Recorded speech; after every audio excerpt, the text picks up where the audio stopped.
Joseph A. Tyran, electronics technician, 3rd class. During the time, the Murray, in the 3 years I was aboard, oh my gosh, we were Task Group Alpha, Anti-Submarine Warfare Group. There was a lot of things that happened, such as the collision with the USS Essex, where we went up alongside early in the morning. It was before 6 a.m. and I was in the ET shop because I really didn't have any duties for refueling, and we were in there. It was me and I don't remember who else. There was a couple guys in there, and we were just in there. They had reveille at I think it was like 5 in the morning or some crazy thing. The other interesting thing is we had a change of command ceremony, and this was our 3rd day at sea, and Commander Kelly was the commanding officer, and I'm not sure of this, but I understood that he brought the ship alongside the carrier. I'm not, like I say, I'm not sure of that. But, and then from what I understand, we used to have a gunner's mate that when critical things like this, oilers or we were going to highline people, he took the helm. He was a gunner's mate. And he was very, very good at it. And they used to always call him to the helm. And they lost control, and there's ways of steering the ship from after steering, and that didn't work. The hydraulic system did not work.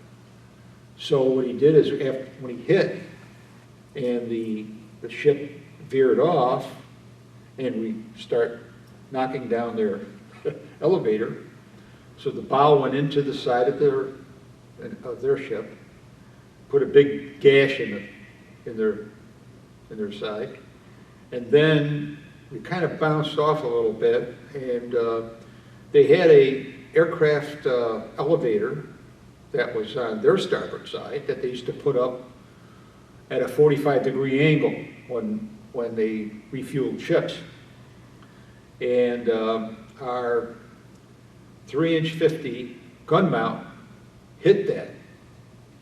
And at first, we heard like somebody was like dropping sheet metal, okay, a huge noise. And actually, it tore off part of our 3-inch 50, and there was some ammo and magazines that were scattered on the deck on the O1 level. We had a hole in our torpedo shack. Some lifelines were missing on that side. I can recall hearing sailors jumping from the O1 level to the main deck to get out of the way. And they sounded the general alarm. It was collision alarm first, then the general alarm, so we all muster on our stations. Fortunately, nobody was hurt. Then, of course, a bunch of sailors start taking out cameras, and they want to take pictures, and the captain got wind of it, and they made an announcement on 1MC that it is prohibited to take pictures of a damaged naval vessel. So the cameras were put aside. They took muster, and we were missing one person, and it was one of our technicians. And this guy was married, and we were really, really worried about him. I mean, let's face it, we were all young kids. So we searched and searched. His station was in emergency radio, and one of the other technicians went by to check, and they tried to open the door, and it was locked, and he says, oh, well, he's not there.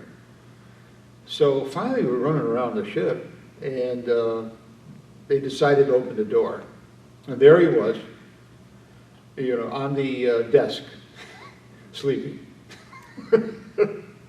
So, you know, oh, what a relief, you know. After that, when we went in, I remember going to the ammo depot where you took all your ammo off. That was in the St. James River, I believe. We hit that pier. There was a loss of control, and our screw guard got all crunched up.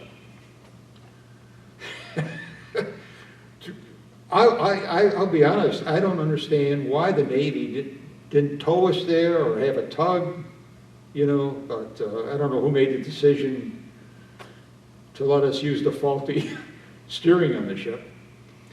But the captain, he was a good guy. They nicknamed him Crash Kelly. Well, we didn't call him that, of course, but that was the crew, oh, Crash Kelly, you know.